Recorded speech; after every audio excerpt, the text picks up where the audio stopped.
All right, 8th grade, if you were here with me last time, we talked a little bit about transferring your designs, okay, so the things you drew on paper, onto additional scraps of clay using your needle tool and the poke method, okay? So all I did last time was, this is my extra clay for my frame. All I did was take my sketch and poke it surface level pokes using my needle tool on the perimeter of my sketch to transfer that item onto my clay. I then pressed the needle tool all the way to the surface and cut out that shape. Okay, so this is my cutout shape that I am ready to work with and attach onto my frame and also think about sculpting it. Okay, so as of right now, I am going to share with you how to attach things onto your frame, also how to sculpt them so that they survive a firing or a baking. When I fire clay, I fire it at a very hot temperature for a very long period of time. And what we want to ensure is we want to ensure that these three-dimensional items bake onto our clay frame, that they don't pull apart in the firing. Okay, and so how we do that is through scoring, slipping, and smoothing our clay, which I'll explain in a moment. Okay, so I'm gonna set this framey frame aside and start to rock and roll with things. Okay, so this is my shape that I am working with. Okay, I just right now have the designs, or sorry, the overall shape of it. I know that I need to add more things to it, so I want to add this other layer of detail to this. I do want to attach it on here before I attach it to my frame. So I am going to basically trace around this extra stuff, add another layer to build this up, work it with my fingers to make it more sculpted and three-dimensional, and then I will attach it onto my frame. Now, you don't have to go through all this trouble, but because you all are 3D art students, I do want you all to sculpt things a little bit more.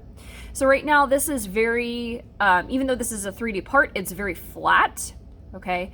We want to work the surface of it. So if it's supposed to be curved, we're gonna curve it using our fingers, some clay tools.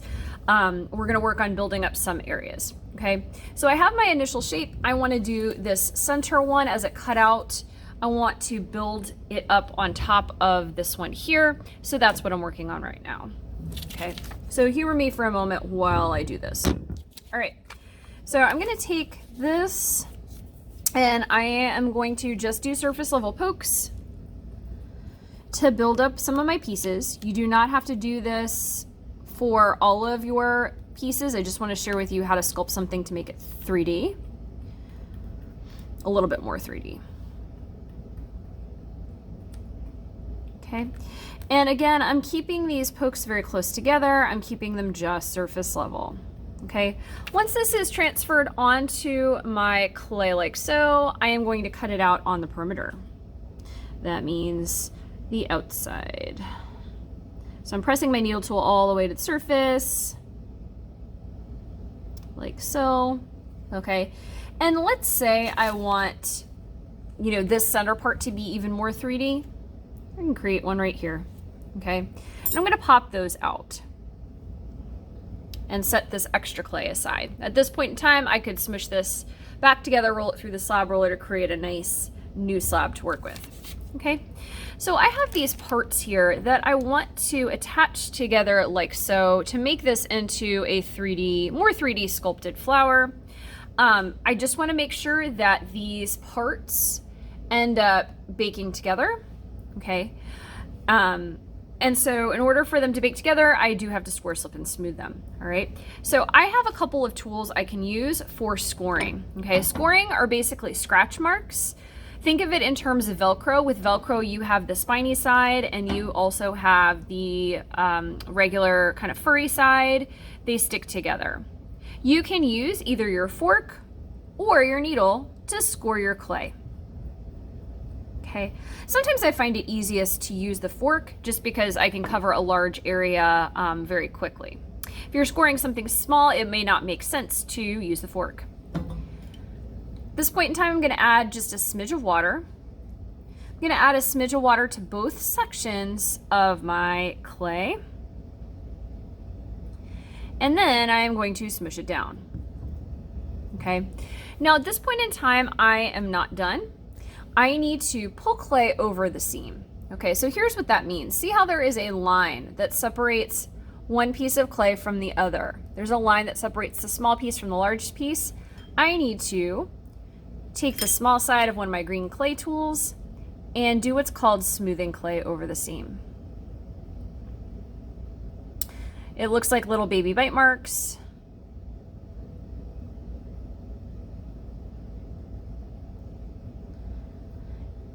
And after I pull that clay over the seam with my green clay tool, all the way around, as much as you can, all the way around, then I can smooth it out with a smidge of water in my finger. Okay, so I will do that in just a moment. I'm going to score, slip, and smooth the center of my flower on. Yep, should have used the needle tool for that. It just was a smaller space. A little bit of water, my finger, a little bit of water. Okay, and then I'm going to pull that clay over that seam. Okay, so I want to make sure all the way around it's as attached as possible. All right. Now at this point in time, I am going to sculpt this so that it looks a little bit more flower-like. So let me see if I can zoom y'all in.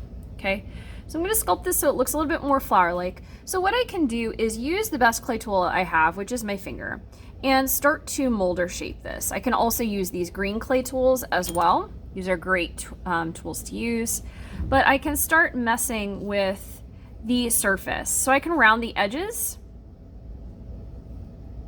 okay, to make this look more petal-like. I could even take some clay away if I want to. Pressing down, pulling up. Okay.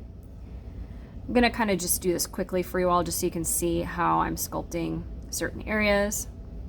Okay, making the texture of the slab roller go away, so that little tiny texture that's on the clay, that drives me crazy because you as the artist did not put that there. I want that to be smoothed out. So see how I'm pressing this down, smoothing it out, trying to sculpt that petal.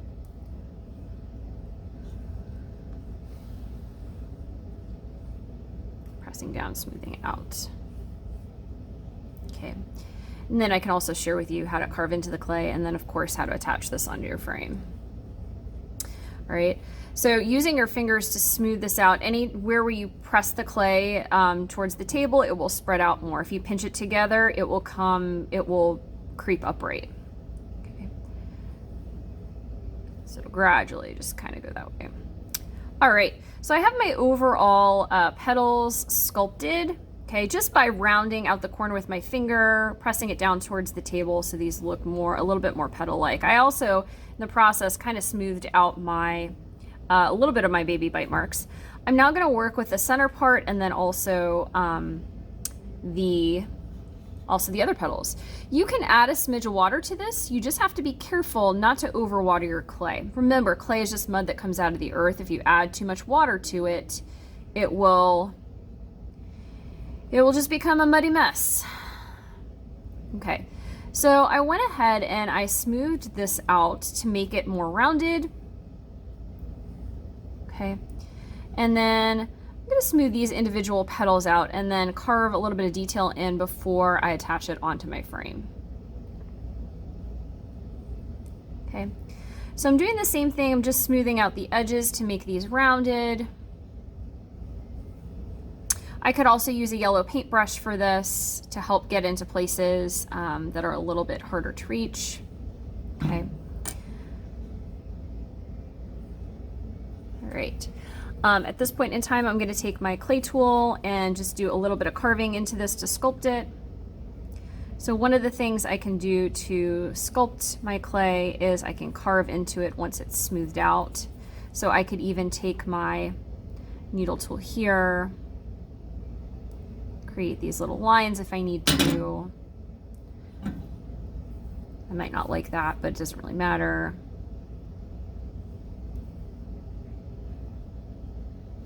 You're going to be better at this than me, so you decide. Okay. Let's say I want a nice texture for the center of this. I can come back in and texturify it, right? So once it's smoothed out, it's attached on. I can add additional details and texture, right? Okay, so basically I took something that was a flat shape, okay, and added some smoothing out using just my finger, a little bit of water in my finger,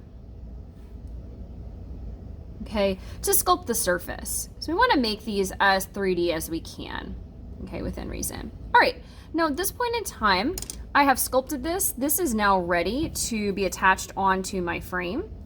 So I am going to score slip and smooth it on. So let me zoom you all out. Okay, I'm going to go back to my frame. And let's say I want to put it over here on this section, like so. Okay, I would scratch the back of it, scratch the surface of it, so score it, add a smidge of water. Real slip is a clay water mixture. I do not make that for you all. Press it down. And then the only place I can attach it onto my frame is basically right where the clay itself is attached. So I am going to press down and create those little baby bite marks to smooth out the edges.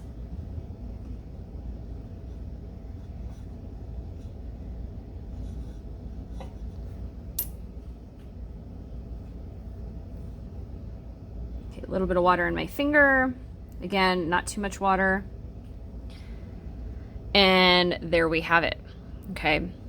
Now, not all of your shapes on your frame have to be this three-dimensional, but I really want you to consider how you can add the details to your shapes and also build up certain areas of your piece to make it more sculpted and more three-dimensional. Remember, this is a sculpture class, so we want our frames to be as thought out and also as three-dimensional as possible.